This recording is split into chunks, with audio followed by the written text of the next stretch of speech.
Yes. The secret of getting ahead is getting started.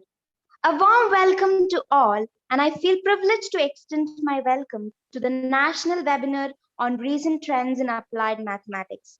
Myself, I'm Bhavna Lakshmi from S4, and with me Akshay Sudhir and Jumana KA from S4.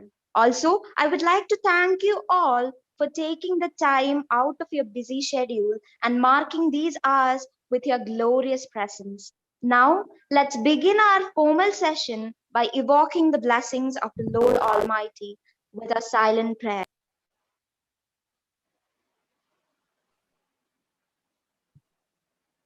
Okay.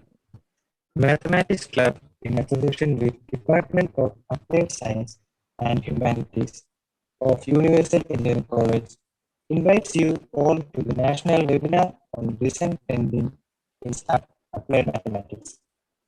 Well, now with that pleasure, let me invite Mr. Rahul Ravi, Assistant Professor of ASH Department, to extend a warm word of welcome. Sir, please. Thank you, Akshay. A warm good afternoon, one and all. First of all, I thank everyone for being here with us today. I am greatly honored and express my gratitude for providing my opportunity to welcome you on the behalf of the Department of Applied Sciences and Humanities to the inaugural function of our national webinar on recent trends in applied mathematics. First, I would like to welcome Mr. Jabir K. Mohammed, Executive Director, Universal Education Trust, who has extended to guidance and support to our webinar. Welcome, sir. Thank you. With immense and pleasure and gratitude, I invite our principal, Dr. Josh K. Jacob, motivating factor of the entire Universal family. Welcome you, sir. Thank you, Rahul. Now, it's my privilege to welcome the resource person of the day, Mr. Premjit B., Faculty Associate, Center for Computational Engineering and Networking, Amartha School of Engineering, Coimbatore, to the event. It's our luck to have such an eminent personality for the very first day of our webinar. Welcome you, sir. Thank you, sir. Now I proudly welcome our beloved HOD, Dr. K. Narayanan, backbone of Department of Applied Science and Humanities. Thank you, sir. Thank you, Rahul. Now I invite all of the faculties from Universal family and participants joined here to our webinar. Once again, I heartfully welcome you all on the behalf of the Universal Engineering College. Let us together make this event grand success. Thank you. Thank you, Rahul sir. With great honor and respect, may I invite the head of department and IQAC convener, Dr. K. Narayanan, to address the gathering. Sir, please. Thank you, Akshay. Respected Executive Director, Mr. Jabir K. Mohammed, respected Principal, Dr. Josh K. Jacob, respected resource person of the day, Mr. Premjit B., Faculty Associate of Amartha College of Engineering, Coimbatore, heads of various departments, my dear colleagues, students. ഇന്ന് 5-ാം തീയതി നമ്മൾ കഴിഞ്ഞ 3 ദിവസമായിട്ട് 2, 3, 4 തീയതികളിൽ ഒരു programme mathematics ക്ലബിന്റെ നേതൃത്വത്തിൽ കഴിയുകയുണ്ടായി. Mathematical സോഫ്റ്റ്വെയർസിനെ കുറിച്ചുള്ള ഒരു വർക്ക്ഷോപ്പ് ആയിരുന്നു ആ 3 ദിവസവും. അതിന് തിരശ്ശീല വീഴും മുമ്പ് തന്നെ, കർട്ടൻ താഴാതെ തന്നെ അടുത്ത പ്രോഗ്രാം ഇന്ന് തുടങ്ങുകയാണ്. അതൊരു വെബിനാർ സീരീസ് ആണ്. 6 ദിവസം നീണ്ടു നിൽക്കുന്ന recent trends in applied mathematics എന്ന പേരിൽ മാത്തമാറ്റിക്സിന്റെ വേരിയസ് ഫേസസ് ടച്ച് ചെയ്ത് കൊണ്ടുപോകുന്ന ഒരു പ്രോഗ്രാമാണ് ഈ 6 ദിവസം നടക്കുന്നത്. അതിൽ സ്റ്റാറ്റിസ്റ്റിക്കൽ ഇൻഫറൻസസ് ഉണ്ട്. അതിനെക്കുറിച്ചും ഈവൻ ഗേറ്റ് കോച്ചിങ്ങിനെ കുറിച്ചുള്ള ഒരു സെഷൻ വരെ വെച്ചുകൊണ്ട് മാത്തമാറ്റിക്സിന്റെ എല്ലാ തലങ്ങളെയും ടച്ച് ചെയ്തുകൊണ്ട് ക്രിപ്റ്റോഗ്രഫി എന്ന് പറയുന്ന സബ്ജക്റ്റ് ഉണ്ട്. അതുപോലെ ഗ്രാഫ് തിയറിയുമായിട്ട് ബന്ധപ്പെട്ടുണ്ട്. അപ്പോൾ എല്ലാ ഭാഗങ്ങളെയും ടച്ച് ചെയ്തുകൊണ്ട് ഒരു recent trends in applied mathematics, അത് എല്ലാവർക്കും അത് ഉപകരിക്കുന്ന രീതിയിൽ നമ്മുടെ വിദ്യാർത്ഥികൾക്കും അതുമായിട്ട് ബന്ധപ്പെട്ട അധ്യാപകർക്കും എല്ലാവർക്കും പ്രയോജനം ചെയ്യുന്ന രീതിയിലുള്ള റിസോഴ്സ് പേഴ്സൺസിനെ കണ്ടെത്തി അവരുടെ വാക്കുകൾക്ക് വേണ്ടി, അവരുടെ ടോക്കിന് വേണ്ടി നമ്മൾ കാതോർത്തിരിക്കുകയാണ്. നമ്മൾ കഴിഞ്ഞ ദിവസങ്ങളിലെല്ലാം പറഞ്ഞതുപോലെ തന്നെ ഇത്തരം വെബിനാറുകൾ, സെമിനാറുകളെല്ലാം തന്നെ ഒരേ ഫീൽഡിൽ വർക്ക് ചെയ്യുന്ന ആ front end field of mathematics, അതിൽ റിസർച്ച് ചെയ്യുന്ന റിസർച്ചേഴ്സിനും എല്ലാവർക്കും ഒരുപോലെ അത് ഒരേ പ്ലാറ്റ്ഫോമിൽ വന്നു നിന്ന് അതിൽ ഡിസ്കസ് ചെയ്യാനും അതിലെ കാര്യങ്ങൾ ഇന്നോവേറ്റീവ് ആയിട്ടുള്ള അല്ലെങ്കിൽ പുതിയ കാര്യങ്ങൾ മനസ്സിലാക്കാനുമുള്ള ഒരു ഓപ്പണിംഗ് ആണ്. ശരിക്കും അതൊരു പ്ലാറ്റ്ഫോമാണ്. അപ്പോൾ ഇന്നത്തെ ഈ ഒരു പ്രോഗ്രാം ഞാൻ പറഞ്ഞു, മാത്തമാറ്റിക്സ് ക്ലബും department of applied science and ഹ്യൂമാനിറ്റീസും കൂടി ജോയിന്റ് ആയിട്ട് ചെയ്തു വരുന്നു. അപ്പം മാത്തമാറ്റിക്സ് ഡിപ്പാർട്ട്മെന്റിലുള്ള എല്ലാ അധ്യാപകരും അതുപോലെ അപ്ലൈഡ് സയൻസിലുള്ള അധ്യാപകരും കൂടാതെ മറ്റ് ഇതിനോട് അസോസിയേറ്റ് ചെയ്തിട്ടുള്ള സ്റ്റുഡൻറ് ഗ്രൂപ്പും നമ്മളുടെ ക്ലബിന്റെ മെമ്പേഴ്സ് എല്ലാവരും തന്നെ കൂടുതൽ അവരുടെ അധ്വാനം ഇതിന്റെ പിറകിലുണ്ട്. അപ്പോൾ എല്ലാ വിദ്യാർത്ഥികളെയും അതിനോടൊപ്പം ചേർന്ന് നിന്നിരുന്ന എല്ലാവരെയും കോർഡിനേറ്റേഴ്സ് ആയിട്ടുള്ള വിമൽ സാർ, രാഹുൽ സാർ, ഇവരെയും എല്ലാവരെയും ഞാൻ ഈ ഒരു അവസരത്തിൽ ഡിപ്പാർട്ട്മെന്റിന്റെ പേരിലും എൻ്റെ വ്യക്തിപരമായ പേരിലും അനുമോദിക്കുന്നതോടൊപ്പം തന്നെ ഈ പ്രോഗ്രാമും നമുക്ക് ഉദ്ഘാടനം ചെയ്യാനായിട്ട് സന്മനസ് കാണിച്ച നമ്മളുടെ എക്സിക്യൂട്ടീവ് ഡയറക്ടർ ജാബിർ സാർ, കഴിഞ്ഞ പ്രോഗ്രാം സാറ് വളരെ സന്തോഷത്തോടു കൂടി തന്നെ അത് ചെയ്തു. വീണ്ടും ഞാൻ സാറിന് ഇത് ഇൻവിറ്റേഷൻ കൊടുക്കുമ്പോൾ ഇതൊരു ശല്യമായി തീരുമോ എന്നൊരു പേടി എനിക്കുണ്ടായിരുന്നു. സാർ അത് സന്തോഷപൂർവ്വം തന്നെ സ്വീകരിച്ച് നമ്മളോടൊപ്പം സമയം ചെലവഴിക്കാനായിട്ട് വരാമെന്ന് പറഞ്ഞതിൽ സാറിനെ ഒരിക്കൽ കൂടി സ്വാഗതം ചെയ്യുന്നതോടൊപ്പം തന്നെ വളരെ നമ്മൾക്കുള്ള എല്ലാ ഡിപ്പാർട്ട്മെന്റിന്റെ പേരിലുള്ള സന്തോഷവും എല്ലാവർക്കും സാറിനെ അറിയിച്ചു കൊള്ളുന്നു. ഈ അവസരത്തിൽ ഒരിക്കൽ കൂടി ഈ പ്രോഗ്രാമിന് എല്ലാവിധ ആശംസകളും നേർന്നുകൊണ്ട് നിർത്തുന്നു. നന്ദി, നമസ്കാരം. Thank you, Narayan sir. Now, I'm glad to invite Mr. Jose K. Jacob, Principal of Universal Engineering College, the well-wisher, strength, emperor of the college, our principal address to grace occasion by his words. Sir, please. Good afternoon, all. Respected Jabir sir, Executive Director, Universal Engineering College, HOD Dr. K. Narayanan, resource person, the eminent personality, Mr. Premjit, my dear colleagues, participants, and my dear students. There's a strong relation between engineering and mathematics. So mathematics will develop a precise rules and regulations how we can move in a particular problem, etc. And the role of engineers is they will apply these rules and regulations in the practical field. So that is the importance of this applied mathematics, a national webinar on applied mathematics. And I really appreciate the effort taken by the mathematics club and especially the coordinators, Mr. Vimal, Rahul, etc., and the all faculty members of applied science and humanities for arranging this wonderful webinar. And I'm sure that this webinar will give an insight to all students as well as the research scholars. They will get a new perspective because almost all areas are included, including gate coaching. So I wish all success to this program. Thank you very much. Thank you, Josar, for your kind words and informations. And no event charms up without a formal inauguration. And thus, may I invite Mr. Jabir K. Mohammed, Executive Director of Universal Educational Trust, who constantly extends the love and support to all the high prospects of this education institution.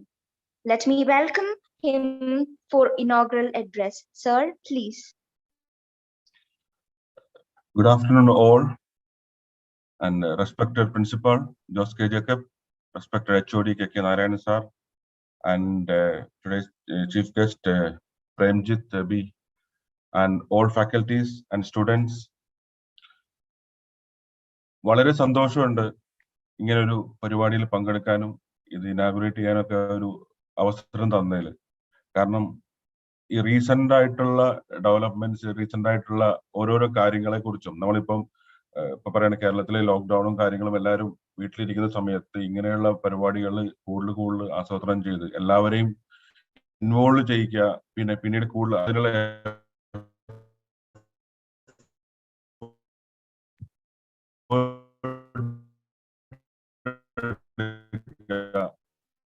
വളരെ സന്തോഷം. Jose Narayan sir ഒരിക്കലും അതിന്റെ പഠനം അല്ലെങ്കിൽ പോലും എല്ലാം നടക്കുന്നുണ്ട്. പക്ഷെ ഇത് എന്ന് വെച്ചിട്ടുണ്ടെങ്കിൽ ഒരുപാട് സ്റ്റുഡൻസിന്, ഒരുപാട് ഫാക്കൽറ്റീസിന്, അല്ലെങ്കിൽ ഇത് എപ്പോഴും ഇന്ററാക്ഷനും ബാക്കിയുള്ള കാര്യങ്ങളും വരുമ്പോൾ എപ്പോഴും നമ്മുടെ സ്ട്രെങ്ത്തും നമ്മുടെ അറിവും വർദ്ധിച്ചുകൊണ്ടിരിക്കുകയാണ്, കുട്ടികളുടെ ഇടയിലാണെങ്കിലും ബാക്കിയുള്ള ഇതിലാണെങ്കിലും. ഞാൻ കഴിഞ്ഞ പ്രാവശ്യത്തെ ഇതിന് മീറ്റിംഗിന് ശേഷം കുറച്ചു നേരം ഞാൻ ആ സെമിനാറൊക്കെ കേട്ടിരുന്നു. വളരെ നന്നായിട്ട് പോകുന്നതിനിടക്കും അതിനുശേഷവും കേട്ടിരുന്നു. ഇപ്പം ഈ പറഞ്ഞ സബ്ജക്ട് വളരെ ഇൻട്രസ്റ്റിംഗ് ആണ്. ജോസ് സാർ പറഞ്ഞ പോലെ വളരെ ഇൻട്രസ്റ്റിംഗ് ആയിട്ടുള്ള recent trends.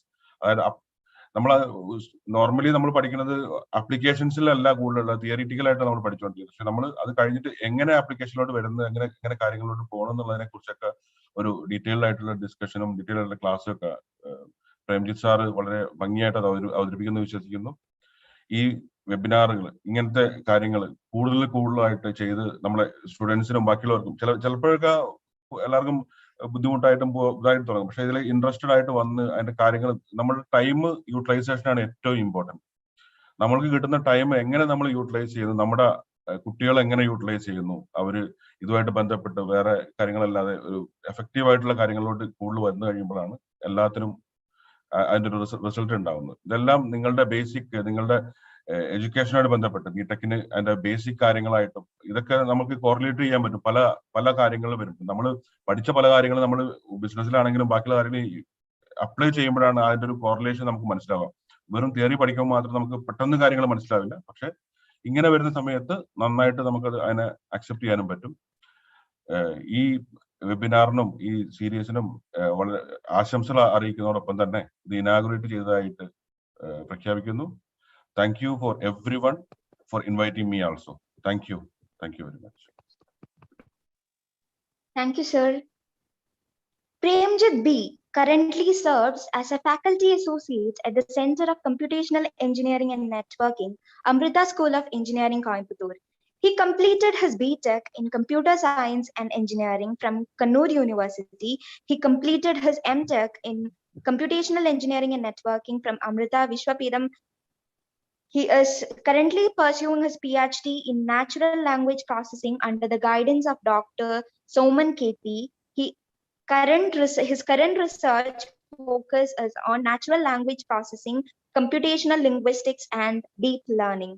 Now, it's my pleasure to invite Premjit sir to this platform to take today's session on the topic Introduction to Machine Learning.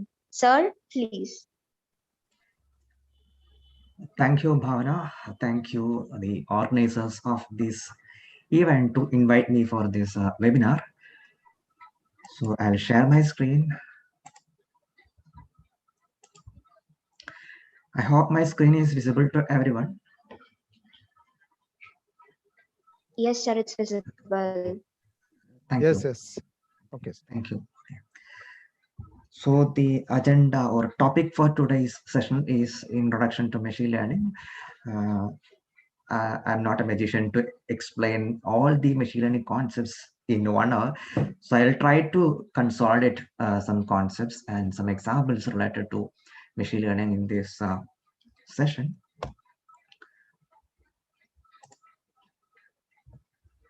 So in this figure, you can see some terms like regression, classification, perception, model, mathematical algorithms. then probabilistic probability, reduction, logistic, gradient, etc., Gaussian, etc. So all these concepts are related to mathematics. So machine learning, the foundation of, or the building block of machine learning is mathematics. Without mathematics, we cannot build any machine learning algorithms or applications. So to be an engineer, machine learning engineer, or data science engineer, or an expert or master in machine learning, the first and foremost thing you have to do is to acquire the sufficient skills in mathematics. Machine learning is an application of mathematics and other science subjects. It's an art and science. Machine learning is a science. Okay. So here you can find one definition. Learning is any process by which a system improves performance from experience. Just said by Herbert Simon. So this is exactly what is happening in machine learning. Okay, learning from the experience or learning from the examples. So I can show you a video. I hope it will be visible to you.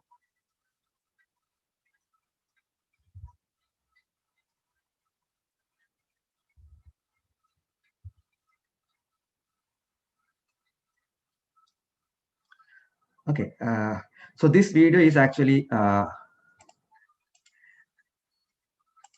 okay, in real time they are coloring the these cubs, okay, using different images using ultraviolet rays. This is a recent development in machine learning, okay, community.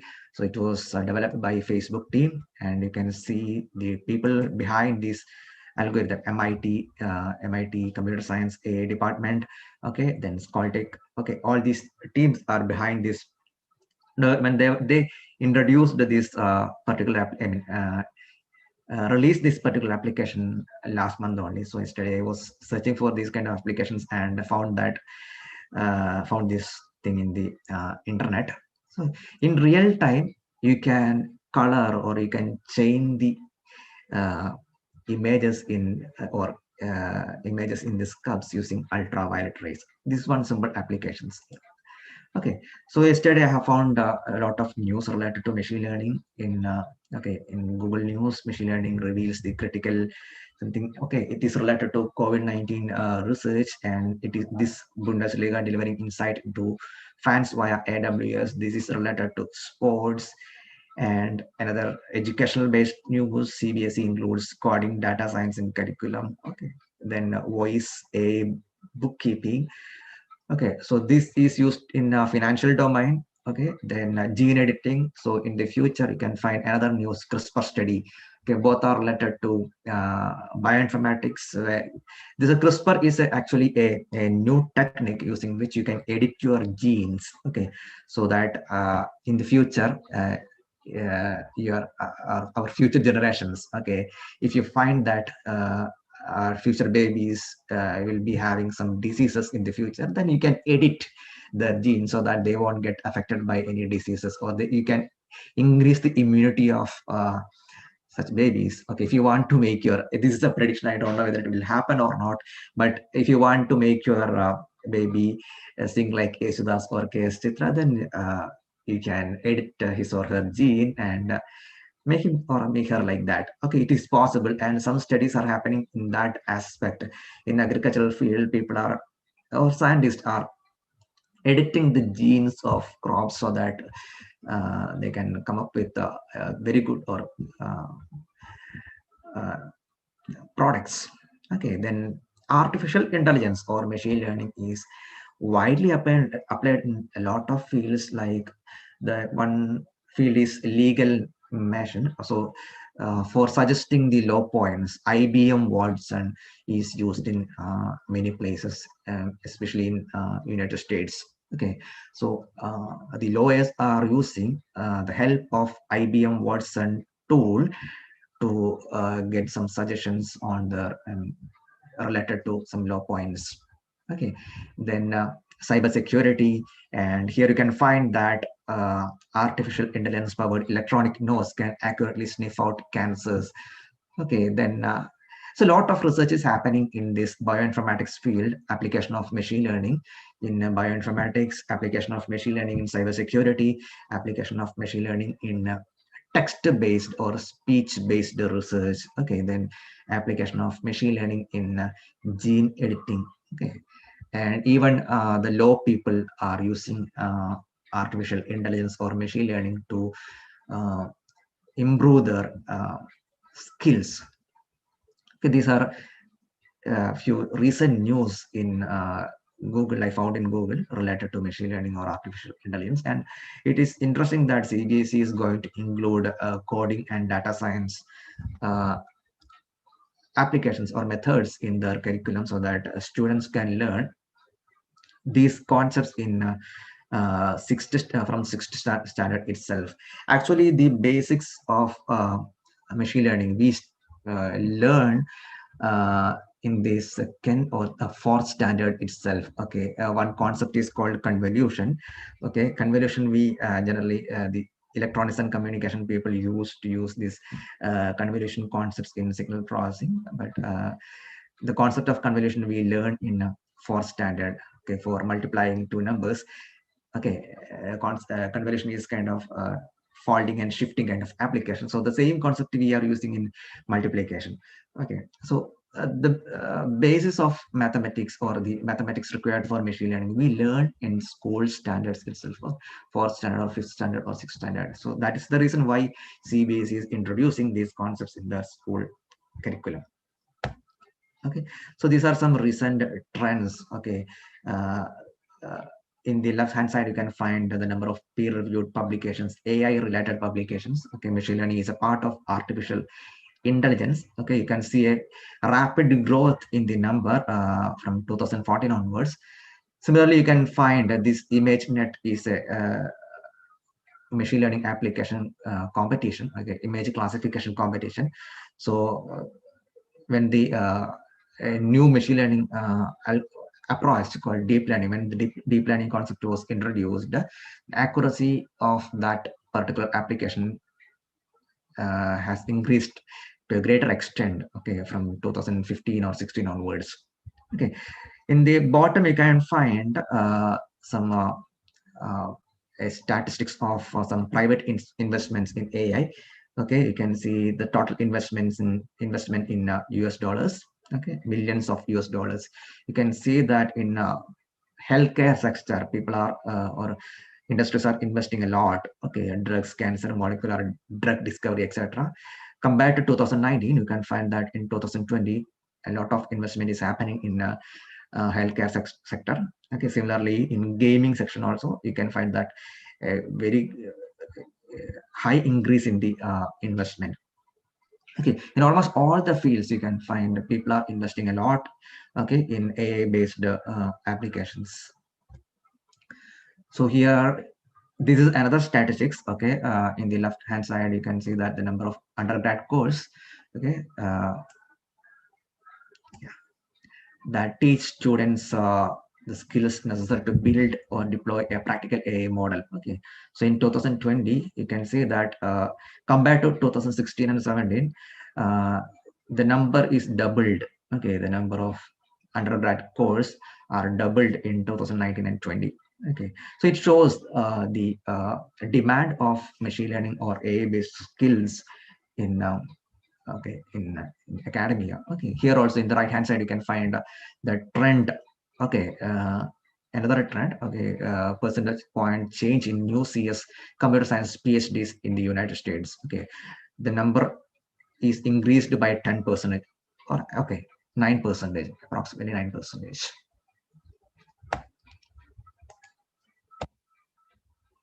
So these are the AI programs where people are, I mean, so number of AI programs offered. Okay, so in robotics and automation, machine learning, AI applications, AI ethics, computer vision, in all these fields you can find a lot of programs are offered during the last 2-3 years. Okay, so people are trying to build their career, pursue their career in this field. That is the reason why these courses are getting so much of attention, and Okay, so this is another statistics which shows the hiring index. Okay, so it is source is LinkedIn, which is a job uh, using which you can search for the jobs. Okay, so India is in the 5th position. So these are again, it is for students. Okay, the job activity in India. So the trend in AI or machine learning is getting increased day by day.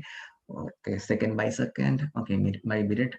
Okay, so many people are interested in pursuing their career in AI. That is the reason why this graph is going high. Okay, so these are the skills required to get a job in machine learning, okay, or AI, okay, a based companies.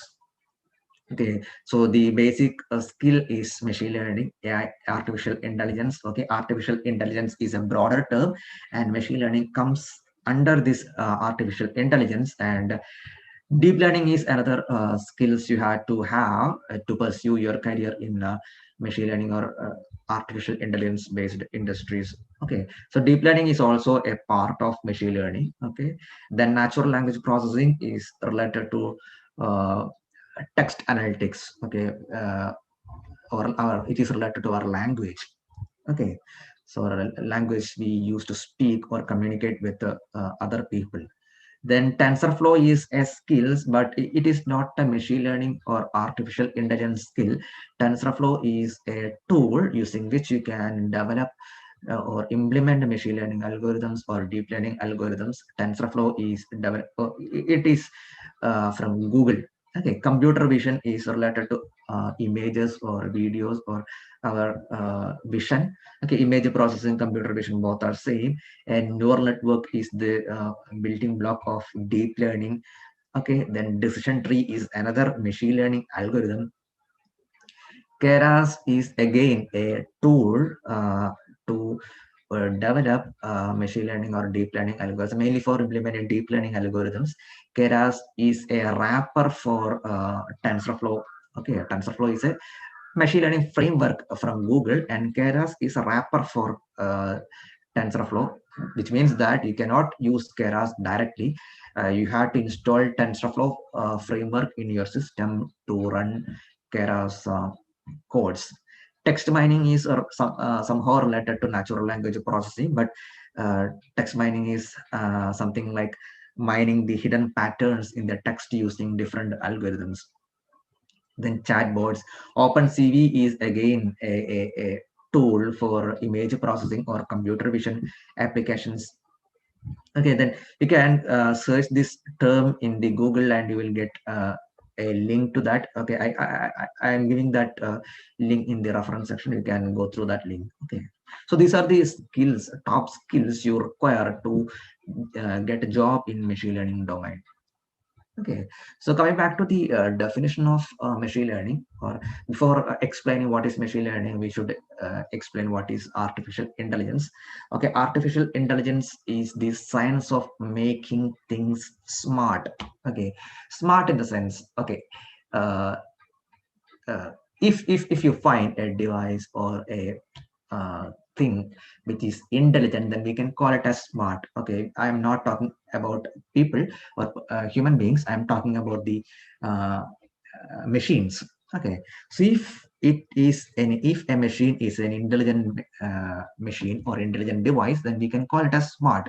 For example, our fitness band we used to wear in our hand, our mobile phone, or smart fans, smart lights. Lot of devices are there which are called as smart devices or intelligent devices. Why these devices are called intelligent or smart?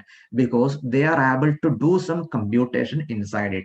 Okay, for example, you have a smart fan uh, in your room, then that smart fan will have a device like a thermostat to uh, capture the temperature, room temperature, and according to that, it can regulate the speed of the fan. So if it can uh, read some data from the environment, and if it can make some decisions based on that data, then we can call that device as smart. or intelligent. Okay, so our objective is to make the devices smart by giving some intelligence into it. So artificial intelligence, in a broader aspect, we can tell like it is the method of inducing intelligence to the machines, or the ultimate goal of artificial intelligence is to make a robot or a machine which behaves like a human. Okay, so it is not that possible. Okay, the reason is it may be possible, but I don't know whether it will be possible in the recent future. The biggest ever machine developed is by a company called OpenAI. The machine is called GPT-3. Okay, it's a natural language processing machine. Okay, it is a neural network actually. Okay, it is thousands of times lesser than or smaller than our human brain. Okay, so to achieve the power of our human brain, it will take years of research and experiments. Okay, in the future, it may be possible to develop a machine or robot which can behave like a human, but I don't know whether it will be possible in the recent future or not. Okay, and machine learning is a part of artificial intelligence. Okay, before this machine learning era, people were using rules, okay, to induce this kind of intelligence into the machine. Rules means like if, and they will use if and else conditions in the programs to induce this kind of intelligence. If this condition is satisfied, do this, otherwise do another task, otherwise do another task. So we'll give a set of rules, and based on these rules the machine can make decisions. But in the 1980s and in the beginning of 1980s, people introduced the concept of machine learning, which is a part of or subfield of artificial intelligence, okay, using which we can induce intelligence into the machines through examples. Okay, feed the examples, let the machine learn from the examples, okay, then make decisions. I'll give you a simple example. Suppose you are a child. Okay, uh, how do you identify a ball as a ball? Okay, okay, suppose you are given two balls, one red ball and a blue ball. How will you identify the red ball as a red ball and the blue ball as a blue ball? Okay, your parents and your siblings and other relatives show you that an object with this spherical shape, okay, may be considered as a ball. Okay, then you will start registering this information into your brain. Okay, then they will tell you this is the colors. This is red, this is blue, this is white, this is yellow, this is green, etc. Then you start again remembering these colors into your brain. Okay, so when another person comes and show you one object with this spherical shape and some red color, then you can identify it as, yes, that is a ball.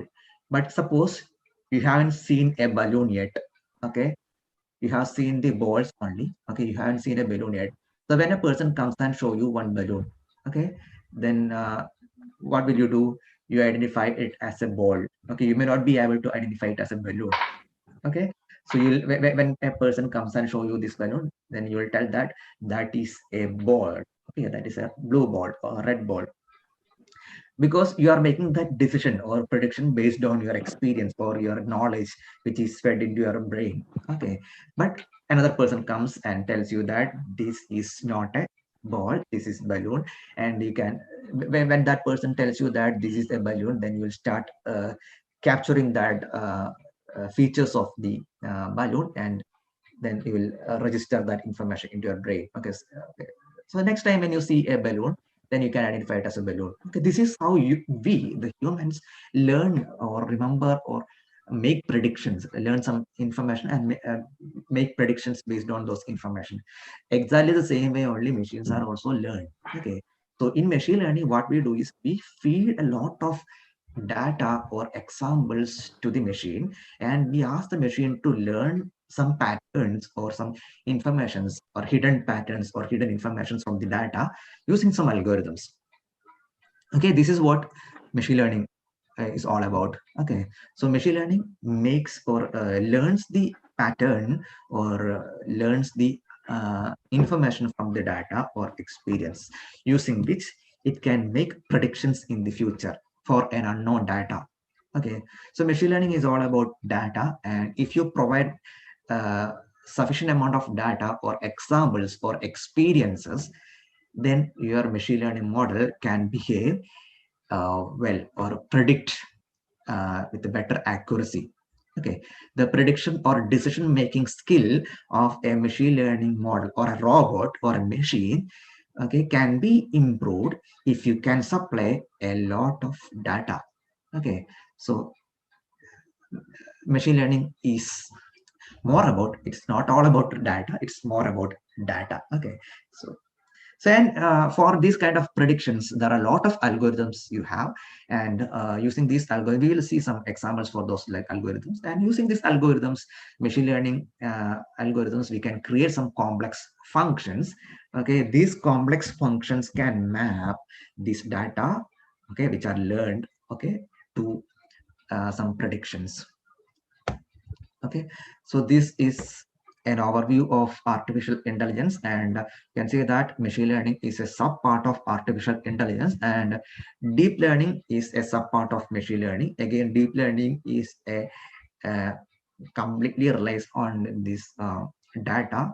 Deep learning is a kind of automatic feature extraction. Okay, I'll tell you that later. Okay, it is automatically extracting features or information from the data. Okay, in machine learning, what we have to do is we have to tell the computer that these are the features. Features means something which describes an object. Okay, for example, if you consider mango, what are the informations you can tell about a mango? Its color, its shape, its smell, etc.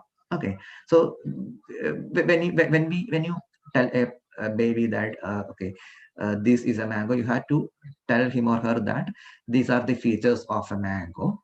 Okay, then the baby can learn those features and make predictions next time he or she sees the mango. Okay, but suppose that is machine learning, and in deep learning, okay, automatically the machine can learn. You don't have to tell the features. Okay, it can automatically grab the features from the data. Okay, then we can make predictions out of it. Okay, so nowadays the machine learning is making great strides in the research field, academia, and industry. Okay, the one reason is the amount of good quality data sets for most of the task, or not most of the tasks, many of the tasks, we have very high or massive good quality data sets. Okay, especially for tasks like image classification. Okay, then computing power. To do this task, we need very high computing power. For example, we all know how to multiply two matrices, 3 cross 3 matrices. But I don't think it is possible for us to multiply 100 cross 100 matrix. Okay, you think about the time you require to compute 200 cross 100 matrix. Okay, that is, it is a very tedious Herculean task for us. Okay, so but with the computers you can do this computation very easily. Okay, then in real time you are going to deal with the lakhs cross lakhs, okay, matrices. Okay, hope you have heard about the big data. Okay, you are going to deal with very huge matrices. Okay, so in that case you require a lot of computing power. Computing power in the sense you require a lot of, I mean, high performing processor. Your RAM capacity, computer RAM capacity should be very high. Okay, then you need you should have some storage requirement. Okay, all these things are there, and fortunately, even though all these things are costly, but still we can buy and we can use them for doing our or achieving our task. Okay, it is possible. Okay, there are possibilities to buy these devices or resources so that we can do or implement our programs or tasks. Okay, so computing power is there. That is one reason. And the program, sort of progress in algorithms. There are a lot of algorithms using which you can do this machine learning. Okay, the some algorithms are very naive. Okay, very simple, and some algorithms are very complex. Okay, but for each and every type of application, we can use different sort of algorithms. Okay, so for every application, you cannot apply all the algorithms to all the applications. Depending upon the application, you have to choose the algorithm which can work better in that particular condition. Okay, for that particular data. So there are a lot of algorithms, and day by day, these algorithms are getting polished by adding new techniques. Okay, into the for it. Okay, then many interesting applications are coming out both in industry and scientific domain. Okay, both industry people and researchers or people in scientific domain or academia are doing a lot of research in machine learning or artificial intelligence. Okay, to come up with new models or applications. Okay, for resolving problems of the human beings. Okay.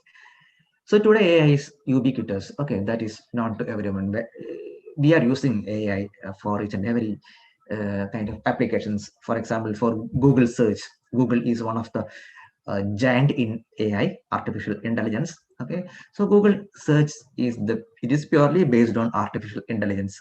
I don't know whether you are learning uh, um, singular value decomposition in linear algebra. Okay, it is one of the highest point in linear algebra. Okay, if there is any, I mean, I believe that there are students, S4, SY students are there. They might have studied this concept of eigenvalues, eigenvectors, rank of a matrix, etc. So all those things are combined, okay, in this singular value decomposition. And I believe that singular value decomposition is the uh, crux of Google search. They were using this SVD initially, but I don't know whether they are using right now. But for ranking the pages, okay, based on the hits and all, they were using that singular value decomposition. Okay. So Google use AI left and right in almost all the applications. All the Google products are based on artificial intelligence. Okay, Google Assistant is there, Google Search, Google Translate is there. Okay, Google Chrome is also using that. Google Document, Google typing tool is there. Okay, all these things are based on this machine learning. So when you search Google, okay, when you type few characters or few words, okay, uh, remaining characters or remaining words will be predicted by the Google. So that prediction is based on artificial intelligence or machine learning. So now currently they are using deep learning, which is a part of machine learning, okay, to do that process. Okay, that filling or completing the sentence or filling the words is called, the concept behind that application is called as language modeling. Okay, we are modeling the language.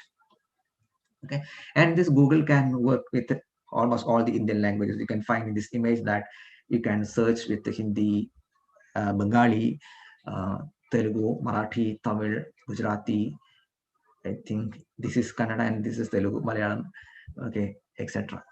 Then Google, I mean, Alexa, Amazon Alexa is there. Okay. Okay, there are some chats, I guess. Yeah. Alexa is there. Then driverless car or uh, autonomous cars. Okay, this is an example for gene editing. Okay, CRISPR-Cas9 technology for gene editing. You can search in the internet. You will see a lot of materials related to CRISPR technology. Okay, then go like this Alexa. We have Google Assistant, Apple Siri, Google Home is there. A lot of applications are there. Okay, every day. Okay, we are using a lot of AI applications. Okay, that is the reason why I am telling you today AI is ubiquitous. Okay, then these are some other applications of machine learning. Facebook accessibility tool for the visually impaired. That means that if you can, if there is a person who is visually impaired, then the Facebook tool can describe the image. Okay, if you post an image, then that tool can describe what is there in that image. That application is called image captioning or image describing. Okay, so again machine learning or deep learning is used for doing that task. Okay, describing the objects in an image or describing the image as a whole. Okay, then object recognition in internet images. Okay, this task is very important in many fields we can use this object recognition, identifying the objects in an image. So this is one of the most important part of driverless car too. So driverless car, autonomous car has to identify the roads and pedestrians and other obstacles in the road. So this technique has to be implemented in driverless car or autonomous cars to for the smooth driving. And AI beats human pathologists at detecting cancer. Okay, so this kind of disease detection, diabetic detection, cancer detection, etc. AI works better than human beings. That is what is shown in the literature, okay, research literature. And China's watchful eye, okay, they are watching people using some face recognition tool. Okay, so when do we need machine learning or machine ML? Okay, so there are tasks that are beyond human capabilities. As I said, multiplication of 200 crores 100 matrices, it is not possible for all of us. Okay, a few people can do that, but I don't think all can do that in a flash of a second. Okay, it is very difficult task, but machine learning can do. Okay, or so there are tasks like that. Okay, so there will be a lot of data which are very complex and large to analyze. To get some inference from the data, we need machine learning. Okay, so this game, okay, Jeopardy, sorry, IBM's Watson Jeopardy, it beat the champions, okay, of this game. Okay, the AI machine won the game by beating other champions. So why to use ML? So as I said in the previous slides, there are a lot of data uh, shared on the internet or shared on across the globe. So to get some inference from this data, it is not that possible to make inference out of this data manually. It is not that possible. Okay, so to make these inferences or to get some to do some analysis on this data, we should have some algorithms, or we should have some models, machine learning models. Okay, without these machine learning models, I don't think, and nobody will think that uh, people can come up with accurate analysis or inferences from the data.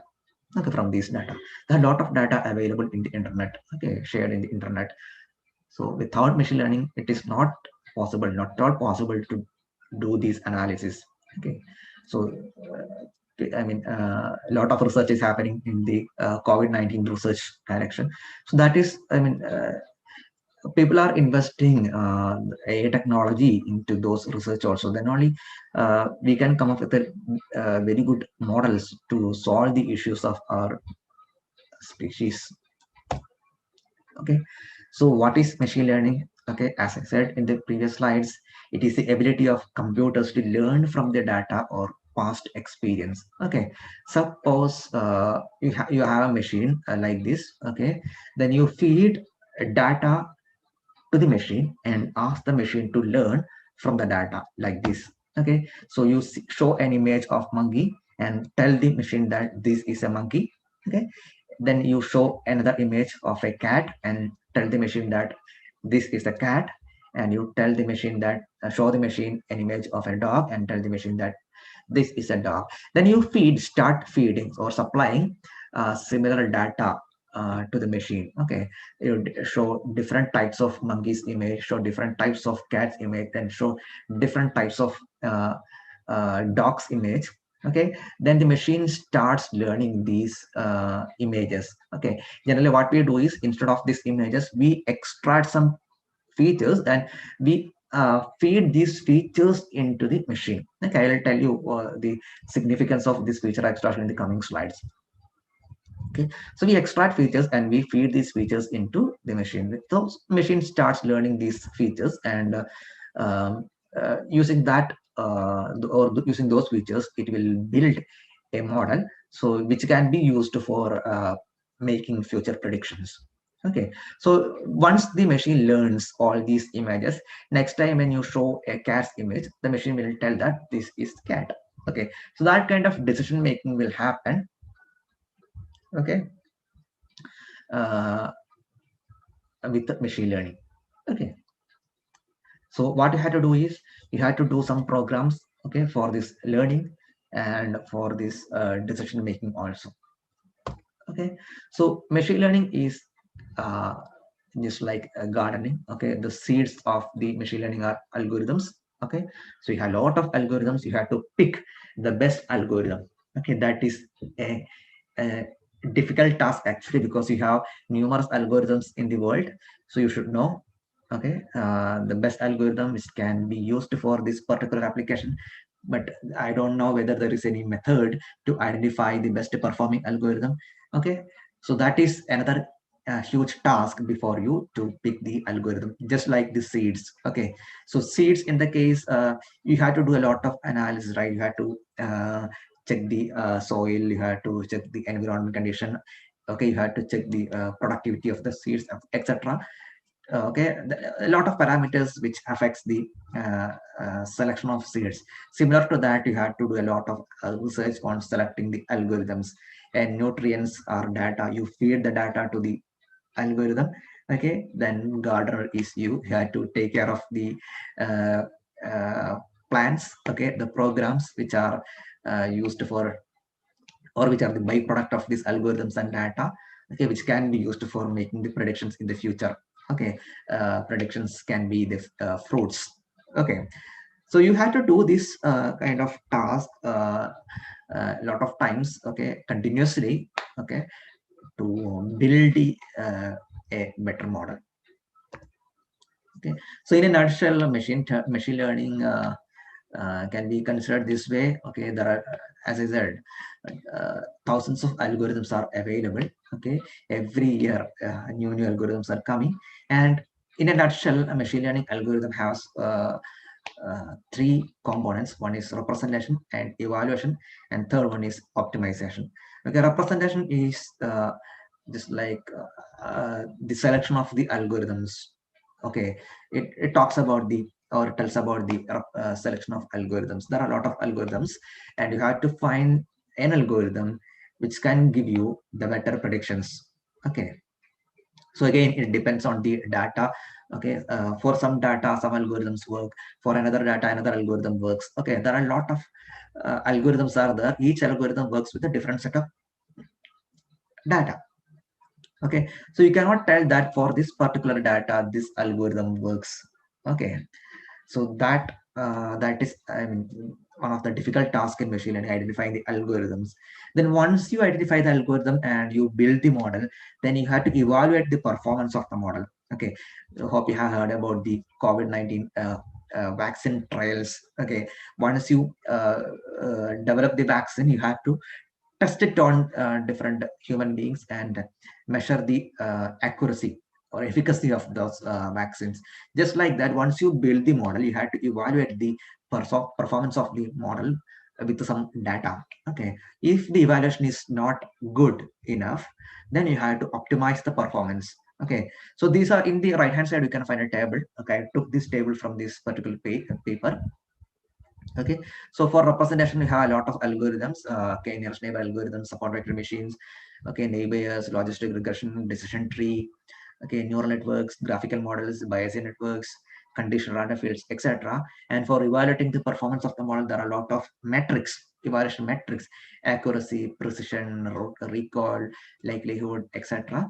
And once you develop the model and test the performance, if the performance is not satisfactory, then you have to optimize the model, optimize the performance. Okay, or while learning also, you can optimize the performance of the model. Okay, I mean, uh, not like after the prediction, before prediction, while training the model. Okay, training the model means giving the inputs to the, or data to the algorithm, and learning the information from the data. Okay, that phase is called training.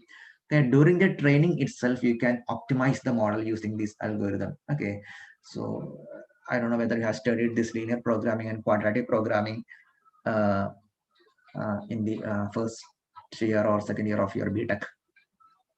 Okay, so in computer science, you'll study this greedy search, beam search, branch and bound, etc. I believe that you will study this linear programming and quadratic programming in the coming semesters. Okay, and Newton method is there, quasi-Newton methods, okay, etc. So these algorithms can be used to train the machine learning model so that you will come up with a better model. So every machine learning model should have all these components. One is representation, identifying the algorithm. Once you identify the algorithm, you have to evaluate the performance. Okay, so before the evaluation itself, you can optimize the model during the training phase in the sense while learning the while learning the patterns, okay, from the data. So while learning the patterns from the data, you can optimize the model using these algorithms. Okay, gradient search, beam search, linear programming, quadratic programming, etc. So machine learning is just this. Okay, I was talking about the features, okay, data, okay, and decisions, etc. So machine learning is like this. Machine learning or generates a complex function which can map a data or features, set of features. It can be a matrix X to a decision Y. Okay, Y is a decision.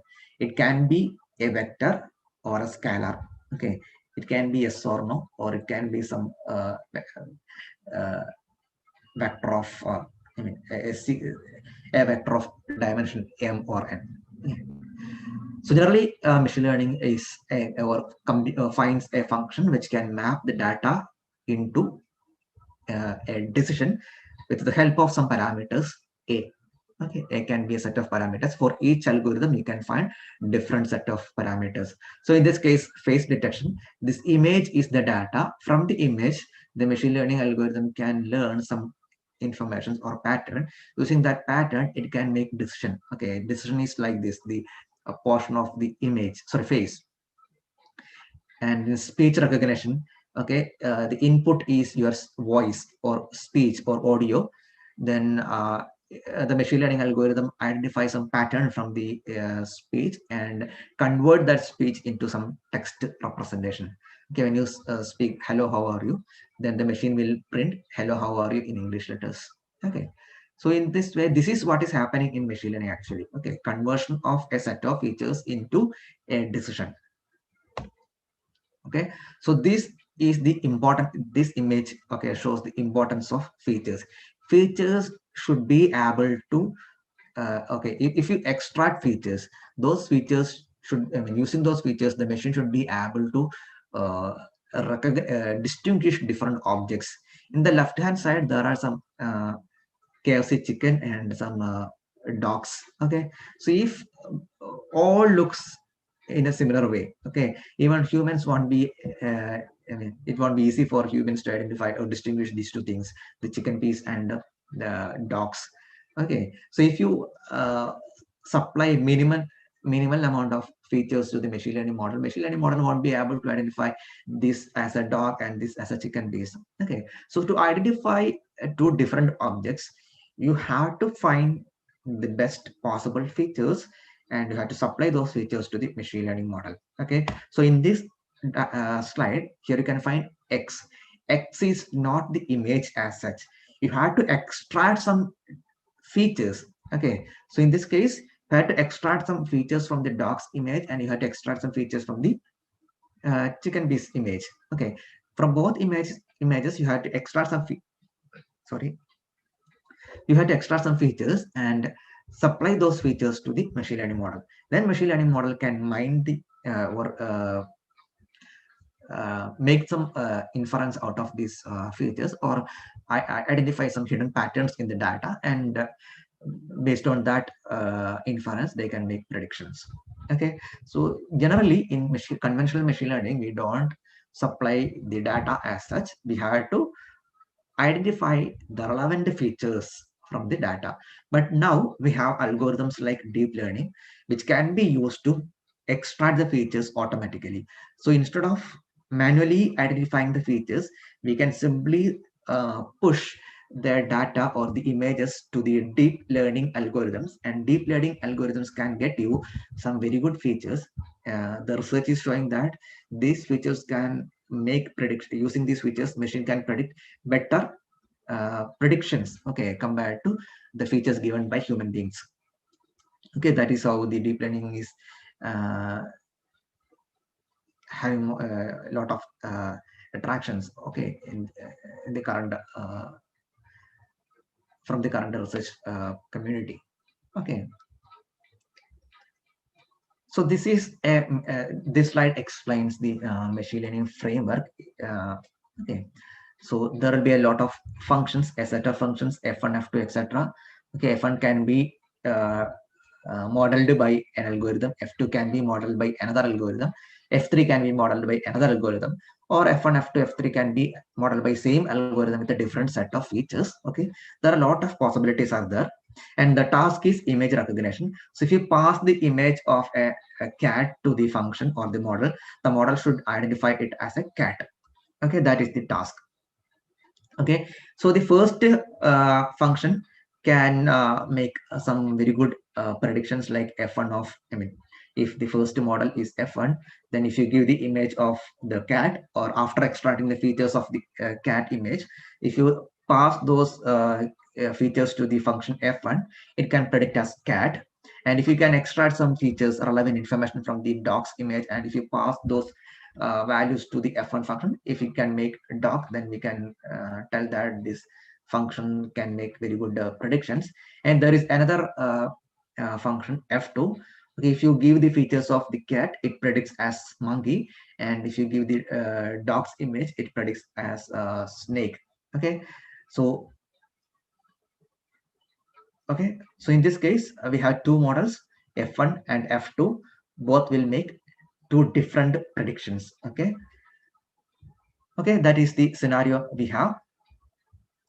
Okay, so in the training data in the sense, these are the examples using which the machine will learn. Okay, so training data should be accurate, and we call it as gold standard. Okay, good quality, and it has to be huge in size also. Okay, then only the machine can learn the sufficient, I mean, learn the better patterns from the data. Okay, so these are the training data we have. Okay, okay, just like this, we have a lot of images and corresponding labels, monkey, cat, dog, etc.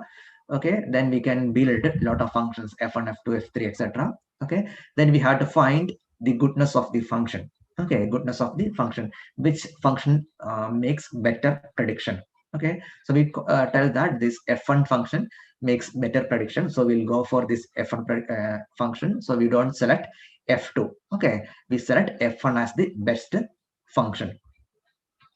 Okay, so we pick the best function by checking the or after evaluation, we find the best function, and using f function or the best model, then we can make predictions of an unknown data. So this cat's image is not available in the training data. When you give this cat's image, we can pass the features to the model, and the model will tell you that this is an image of a cat. Okay, so this portion, okay, in the blue rectangle, this portion is called as training, and this portion is called as testing. So every machine learning algorithm, by implementing a machine learning algorithm, you have to go through these two phases. Okay, training phase and testing phase. So in the training phase, you have a lot of data, you have a lot of features. Okay, you have a lot of algorithms also, you supply those features to the algorithms, and you change the parameters. For every algorithm, you can find n number of features, sorry, parameters. Okay, you have to find the best parameters and best model. Once you find the best model after a lot of evaluations, and you can deploy that model, you can test the performance of the model on a new data or unknown data, and you can go for the deployment. Okay, so these two are the two different phases in any machine learning implementation. Okay, these are the framework of, or this is the framework of a machine learning model. Okay, so every machine learning model should have at least two phases, training and testing. Okay, not at least, they'll have only two phases, training and testing. Okay, this is step 1, step 2. Okay, step 3. Okay, so these are the different types of machine learning approaches. Okay, unsupervised learning, supervised learning, reinforcement learning, etc. So supervised learning means in this case, okay, you give the machine some data, right? You give the machine an image of a monkey, and you tell that this is a monkey. And if you give the image of a cat, then you tell that this is a cat. When you give the image of a dog, then you tell that this is a dog. Okay, if you give the data that way, or if the data are labeled, okay, then we can call it as supervised learning. Okay, you are working with some supervised data. Okay, that means that all the data points, okay, all the examples are labeled with the corresponding decisions. Okay, so if you are going for some classification or some recognition, like if you want to recognize different these vehicles like bike, car, bus, etc. So you feed the data to the machine learning model such that when you give a bus image, then you tell that this is the image of a bus. Okay, when a car's image comes, then you tell that this is an image of a car. Okay, that is a kind of supervised learning. Okay, then there is another type of learning called unsupervised learning. Okay, in this unsupervised learning, you don't have this kind of label data. You have to uh, identify or group, okay, from the data. Then there is another method called reinforcement learning. So that is a kind of learning from it is how an intelligent agent, okay, takes decisions or actions in an environment, okay, to maximize the rewards. Okay, that is the reinforcement learning can be explained. I'll give you some examples for these tasks. Okay, so I have given you an example for the supervised learning, right? So I'll give you one more example. Okay, uh, you are suppose you are a student and your teacher gave you some notes or some textbooks. Okay, then the teacher asks you to group the textbooks based on the subject. Okay, then on each textbook, the subject name is written: chemistry, physics, maths, biology, computer science, etc. Okay, so you have these textbooks or books. Okay, then by looking into the textbooks heading or title, you can classify or you can categorize the books, or you can arrange the books. Okay, that is possible. That is very easy task. Okay, suppose the teacher gives you a lot of pieces of papers. Okay, then teacher asks you to classify or group the notes by based on the subject by looking, sorry, by looking into the contents in the notes. Okay, the teacher doesn't tell you that I mean, there is no supervision. Okay, there is nothing is written, no subject name is written on the notes. The teacher just gives you the notes, nothing is written. Okay, all, so you had to go through the contents in the notes, and you had to identify the subject and classify it. That is a kind of unsupervised learning. Okay, in unsupervised learning, you don't have any label data. The machine learning algorithm has to classify or group. It is not a classification. You have to group the data by looking into the features. Okay. In reinforcement learning, one example is when you play chess. How do you play chess? How do you make a next move? You have a final goal to win the game. Okay, that is your final goal, or the reward is winning the game. Okay, so you have a set of rules in your mind. Okay, if you are a good chess player, then you should have those set of rules or movements in your brain. If the opponent makes this move, okay, you have to make this particular move to win the game. Okay, so for each opponent's move, you have a set of moves with you, and you have to choose the best model such that you will win the game at the end. Okay, that is your objective. The same thing is applied in reinforcement learning also. Okay, the intelligent agent or the machine has an environment. It has to take the decision. Okay, so that it will get maximum reward at the end. Okay, so every time the intelligent agent makes the decision to maximize the reward at the end. Okay, so actually reinforcement learning is one of the toughest in these categories. Okay, it actually requires lot of mathematics. All the algorithms require a lot of mathematics, but reinforcement learning requires a little bit a deep understanding about the probability theory. One is Markov decision process, okay, MDP, and some queuing theory also. Okay, so this is another diagram which shows the same thing explained in the previous slide. Okay, so machine learning is broadly categorized into these three: supervised, unsupervised, and reinforcement learning. Okay, there is one more division is there, which is called semi-supervised learning. Okay, in supervised learning, as I said in the last slide, we have some labeled data. Okay, like cat is labeled as cat, a dog's image is labeled as dog. Okay, that kind of labeled data is there. Okay, to work with. In unsupervised data, sorry, learning, you don't have any labeled data. You just have the data with you, and you have to learn or identify the patterns from the data, and you have to categorize the data based on the learned information. And reinforcement learning, I have told you. Okay, so there are two different types of supervised learning tasks. One is called regression, and another one is called classification. I'll give you some basic idea about regression and classification. Okay, so in the previous slide, we have seen supervised learning with an example, like image of a cat is labeled with a cat, image of a dog is labeled with dog. Okay, image of a monkey is labeled with monkey. Then when you consider the labels, monkey, cat, dog, all these values are discrete values. Okay, or you can count it.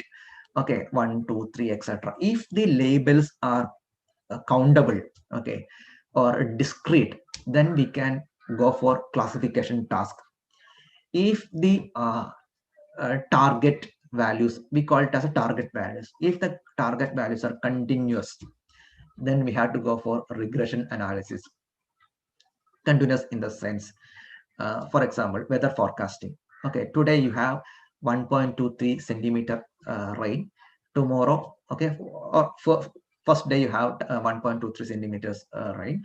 Second day you have 5.34 centimeters, and third day you have 9.13 centimeters.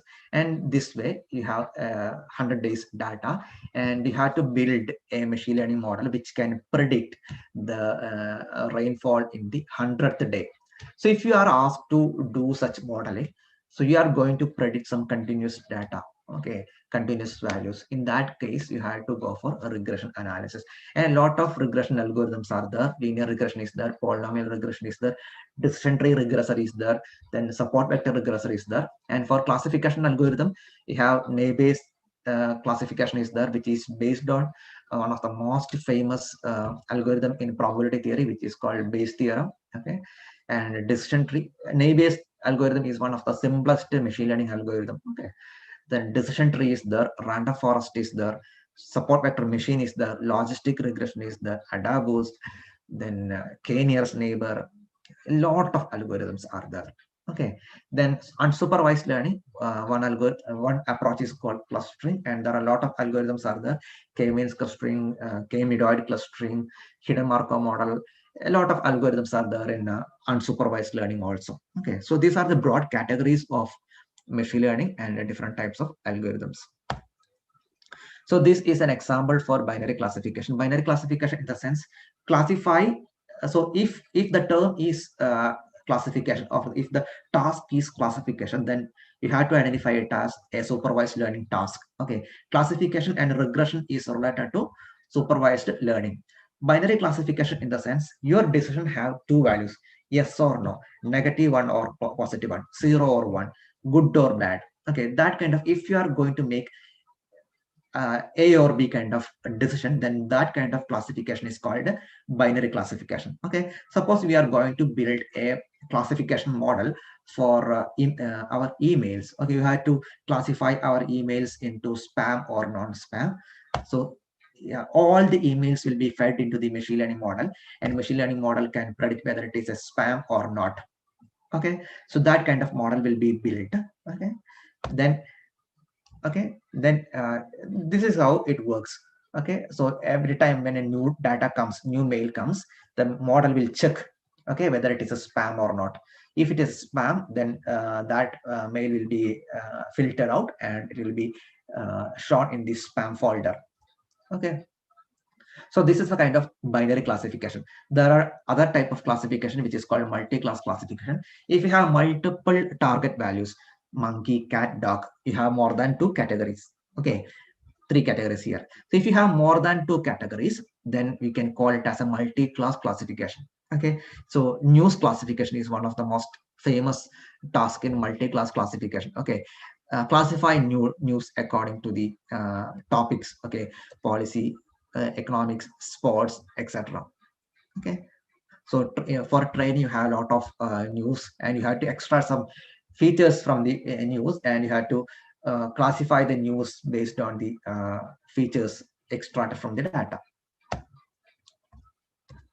Okay, then regression.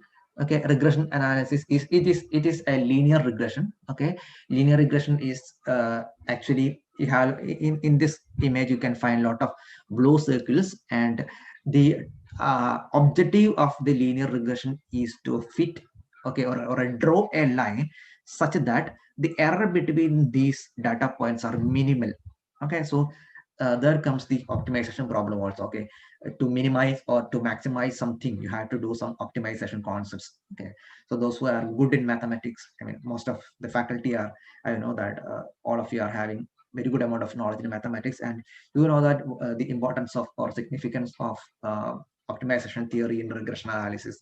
So regression analysis is one of the most important machine learning tasks in time series data. A lot of domains we can apply: stock market prediction, okay, then the climate prediction, and the pandemic prediction, okay, the death rate and the mortality rate, etc., or the number of people who will be affected by the COVID, etc. Those kind of analysis can be done with the help of regression. Okay, you can find infinite number of lines like this. Okay, so objective of the regression analysis is to find the line which can fit the model the best. Okay, so how will you find the best fitting line? You had to draw a lot of lines. You had to find the error between these data points. Okay, these circles can be considered as data points, and for each, yeah, you can find line like this, etc. Then you have to compute the error from these. Error can be considered as y minus yi norm 2 square. Okay, this way you can compute the error. Okay, so you have to find the error between all the data points. Okay, then again, okay, then you'll find the line with minimum error. Okay, so this is the line with the minimum error. Then we'll say that using which you can fit the model in the best way. Okay, I'll give you an example. Okay, suppose these are the data points. Okay, so this is the first, this is again a climate prediction. Okay, first day you have this many rainfall, second day you have this many rainfall, third day you have this many rainfall, fourth day, fifth day. Okay, you have the data. You have to predict the rainfall on the sixth day. Okay, suppose you develop a machine learning model which can pass through all the data points, okay, like this. Okay, then will you be able to predict the rainfall on the sixth day? No. Okay, we don't know in which direction this graph will go. Okay, it can go like this or like this, like this. In any way you can go. Okay, so in this case, people don't like such kind of models or fitting. So generally, what we do is we go for some kind of linear regression kind of task. Okay, so we'll try to find these kind of lines with the minimum error. So we'll find error between all these data points, and we'll take the sum and we'll check the line with the minimum error. Okay, then we'll find that this line can fit the model in the best possible way. So if you have this line, then you can predict, okay, sixth day there is a possibility that this much rainfall will be there. On seventh day this much rainfall will be there. On eighth day the amount of rainfall will be like this. Okay, this way you can model the data, okay, using regression. So it is a kind of, it is a linear, it is linear regression, and it is linear, it is based on linear algebra only. Okay, x equal to this x equal to b is the you can find it everywhere in the linear algebra. Okay, it's an equation for linear explaining the linear system of equations. Okay, yeah. So since there are errors, possibility of errors, that is the reason why I'm writing x is approximately equal to b, then x equal to b plus e, there will be some error. Okay, then our objective is to find the model with the minimum error. Okay, so you can write it in the optimization way also. Okay, minimization of minimizing the error. Okay, that way also you can write. And unsupervised learning, as I said, okay, you have all these features, you don't know which data is which. Okay, so the machine has to think about all this data, and it has to come up with the corresponding labels. Okay, so these are the list of programming languages and frameworks using which you can build machine learning models.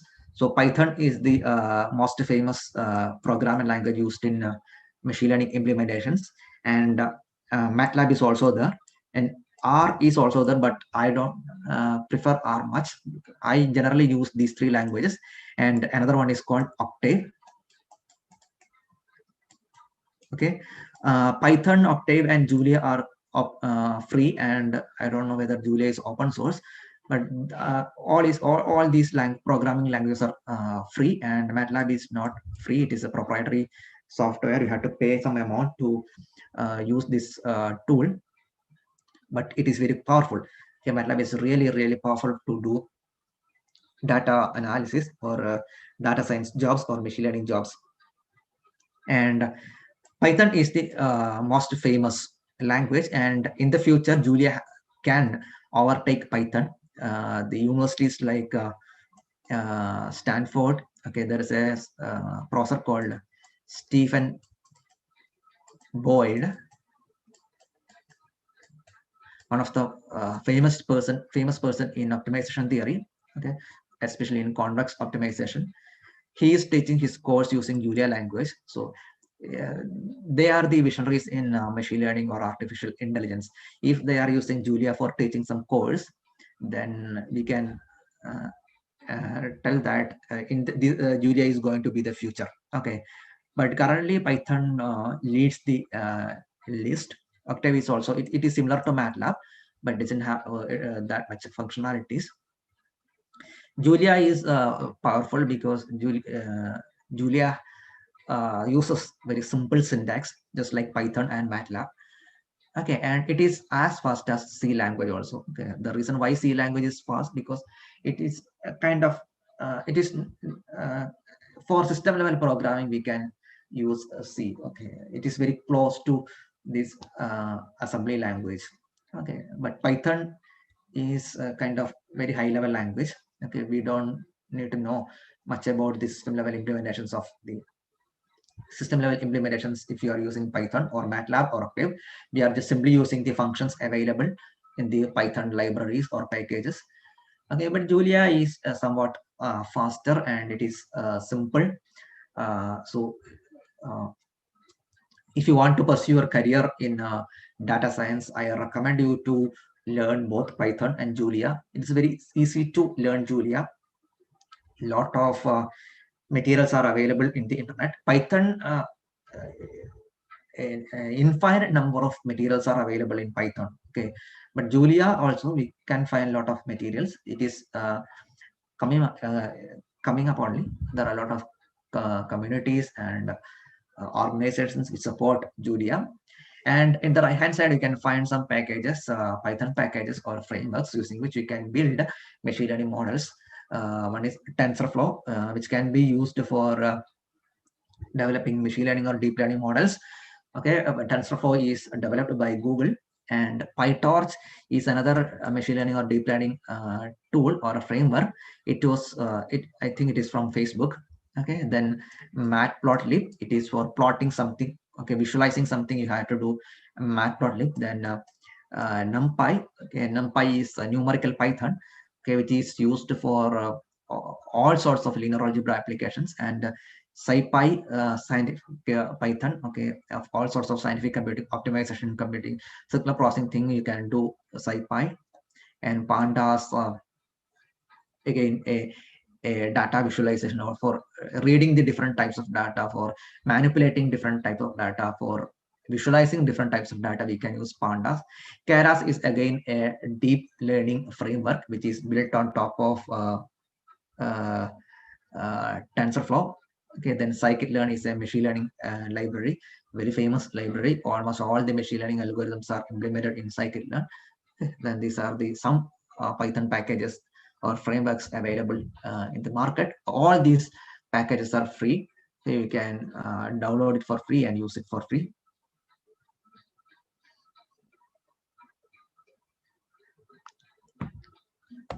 Okay, so these are the mathematics concepts in order to become an ML engineer. Okay, linear algebra, optimization theory, probability, statistics, calculus, and algorithms.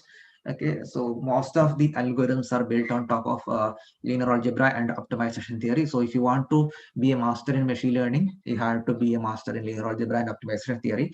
So you can find a lot of courses, machine learning courses in the internet. Okay, online courses are there. Some institutes are providing machine learning courses. I don't know whether they will teach you the theory behind all these machine learning algorithms. So any child can do the implementations, because Python implementations are very easy, very simple. So the function, a lot of functions are available. Only thing you have to do is how to call these functions. Okay, so a school-going child can do that, but understanding the real mathematics behind these algorithms is a tough job, and you have to have these mathematics understanding behind you. Okay, or have you to build your own algorithms. Okay, so using machine learning packages or the Python frameworks or packages to develop machine learning applications can help you to survive in the industry for 2-3 years. But beyond that, okay, if you want to survive, you have to have some mathematical understanding. Otherwise, it will be difficult for you to survive in the industry. So if you want to pursue your career in machine learning, or if you want to be a machine learning engineer, then make sure that you understand the basics of linear algebra, optimization theory, probability theory, etc. And there are some good online courses to learn machine learning. Some courses are okay, like teaching you how to implement machine learning models. Okay, those are very rudimentary courses. Okay, any person can do that. But this course, Machine Learning by Stanford University, Deep Learning Specialization by Andrew Ng, both courses are run by a person called Andrew Ng. Okay, so these two courses are very good courses. You have to pay some amount, I think 3,000 something per month. Okay, to do these courses, and these two courses are very good courses to start your career in machine learning. Okay, simple course only. The Andrew Ng, okay, he explains everything in a very simple language. And okay, all to grow, modern grow. Okay, update yourself. It saves a lot of extra effort. So update your knowledge according to the latest technology. Learning is a never-ending process. So you have to update yourself every day. So when you check the news, when you check the internet, you can see that every day new technology is coming up, and it is not that easy to cope with these recent trends in machine learning and artificial intelligence. Okay, but still, if you have a very good foundation in linear algebra, optimization, and probability, then it won't be difficult for you to understand any new algorithm or technology in this area. So every day you try to update your mathematical knowledge. Okay, maths is the behind everything. Okay, without mathematics, you cannot survive in this field. Okay, I am a computer scientist.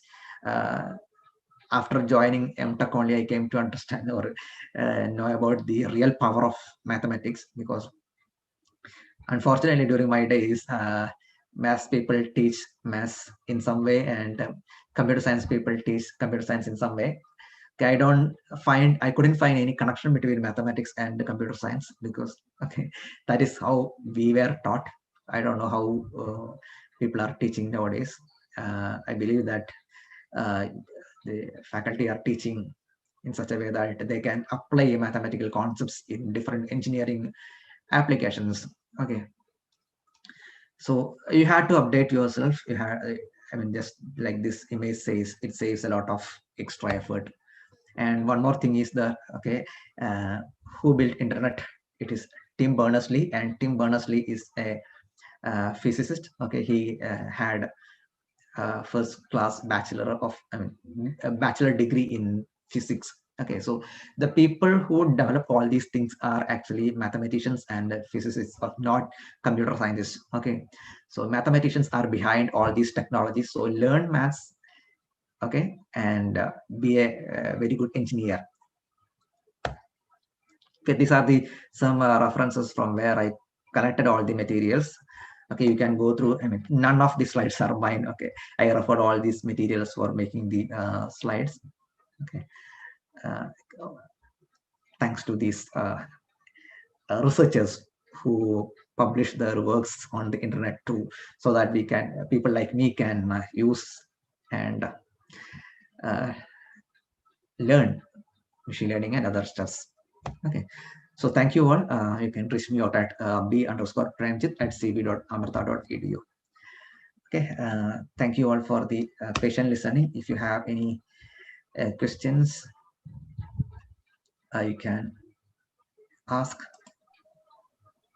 Okay, there are a lot of algorithms. Thank you, sir. It was such an interactive and informative session. So, listeners, now it's your turn to clear some of your doubts about the session. For that, you may type your question in the chat box. Before that, let me remind you all to fill out the feedback form which is available in the chat box in Zoom control panel. And for the ones who are waiting, watching the YouTube live, check the comment box for feedback link. The validity is only for a few minutes. So for noting your presence, fill the feedback form as soon as possible. Thank you, sir. And now you can clear your queries. Sir is here to clarify your doubts. I think there are some questions in the chat box. I think deep learning is not a subset of machine learning. As far as my understanding concerned, deep learning is a subset of machine learning. Okay, because the learning wise, the algorithm, how it designs. Okay, it is again learn something.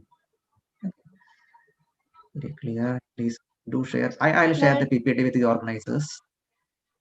Okay, you can get the PPT with them. Okay,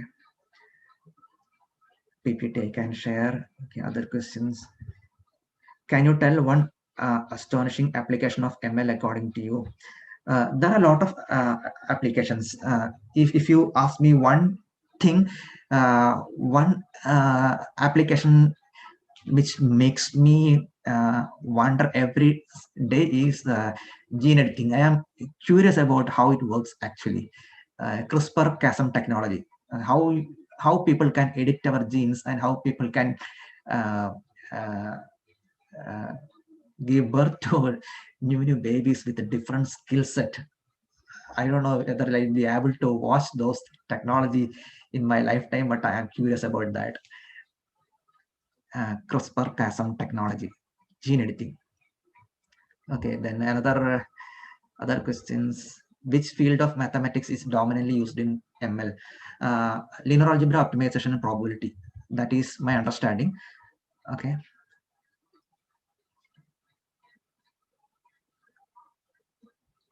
Okay, is there any other questions?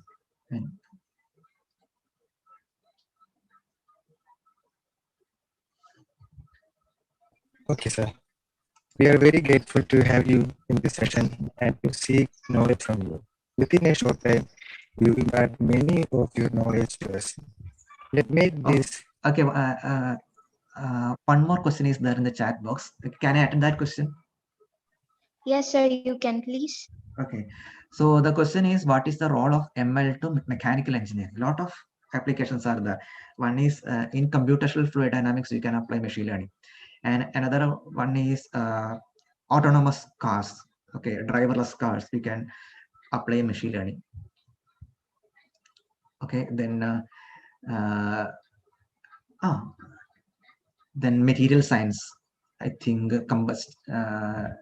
to identify the combustion rate. Some research is happening in that direction. Nanotechnology is another application. A lot of applications are there in mechanical engineering. Optimization is a broad area. What do you mean by optimization? So a lot of optimization techniques can be used in machine learning. So generally, most of the machine learning algorithms are like maximization and minimization techniques. Okay, so you can apply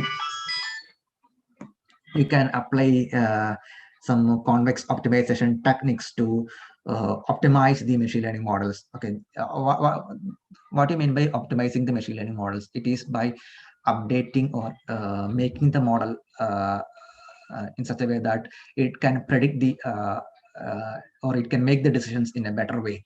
Okay, that is the objective of any machine learning model. So to do that, we have to apply some optimization techniques. Generally, the conventional algorithms like support vector machine, etc., rely on an optimization technique called convex optimization.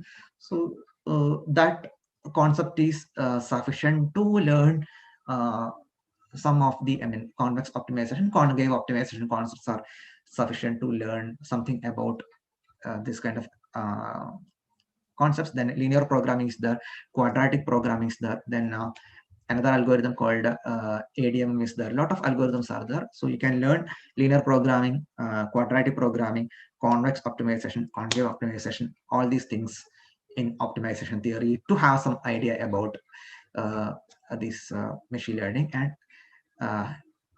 I'm not a master in optimization theory, so I don't know whether what all you have to learn in optimization theory. But during my research and during my educational time, I learned these techniques, and I use these techniques to develop a lot of applications: linear programming, quadratic programming, convex optimization, etc. Okay, so I think Dr. Radhakrishnan is okay with my explanation. Yes, sir. Thank you so much. This was such an interactive session. So now I would like to call upon Mr. Askar, student coordinator from S4 ECE, for vote of thanks. Askar, please. Hello, am I audible? Yes, Yes. you're audible. Respected principal, chief guests, teachers, and all my dear friends. It has been our tribute to host all the members of the meeting, and thankful to all the participants for attending the inaugural session and talk session. First of all, I would like to thank our respected principal, Dr. Jose K. Jacob, sir, for always with us to support all our activities. Thank you, sir, for the principal's address. Now, I would like to thank Mr. Jabir K. Muhammad, Executive Director of Universal Educational Trust, for inauguration and inaugural address.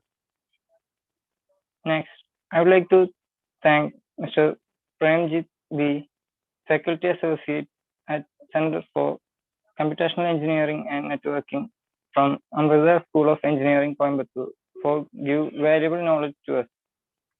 It was an excellent presentation on machine learning. Thank you, sir. Now, I would like to thank Dr. K.K. Narayan, sir, HOD of Applied Science and Humanities Department, for the presidential address and for the encouragement. Now, I would like to thank Mr. Rahul Devi, Assistant Professor of Applied Science and Humanities Department, for the welcome speech. And then I would like to thank the organizing committee for arranging the program in association with S&H department. I would like to extend my gratitude to the entire team for conducting the 6-day national webinar on recent trends in applied mathematics. And finally, I would like to thank Ms. Bhavana and Mr. Akshay Sudhir for managing the flow of the event. Last but not least, I would like to thank student coordinators and audience for their involvement. Once again, thank you so much. Thank you, Askar. By this, we are towards the end of today's session. Tomorrow, we will be back with another topic, that is importance of GATE exam, which is detailed by Mr. Narayanan PP, research scholar from IIT Palakkad. I hope that session 2 will be beneficial for you all. So please stay tuned. Till then, stay happy and safe. Thank you.